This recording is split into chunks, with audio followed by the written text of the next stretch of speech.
In this video, we will be showing you how to import our templates in Illustrator. On your artwork checking report, it may indicate your artwork was not on a template or not on the correct template. When you submit your artwork, you want to place your artwork correctly on the template. Placing your artwork on our template helps ensure the measurements and other image qualities are met. Start off by going to File on the top left, then Open. Select your template and hit Open.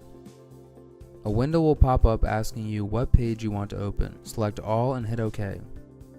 You will now see two artboards. The one on the left includes the directions and information about the template, and the one on the right is the template where you can create your design. Create a new layer for your design and place it under the layer that has the template. Make sure your design on the newly created layer and not the template layer.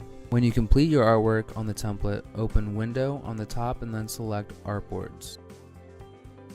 In the Artboard panel, select Artboard 1 and delete it by clicking or dragging it to the trash can icon. The white artboard on the left should disappear, but you will still see the template guide page, which you can just select and delete. You should now just see the template with your design. That is how you import our templates in Illustrator.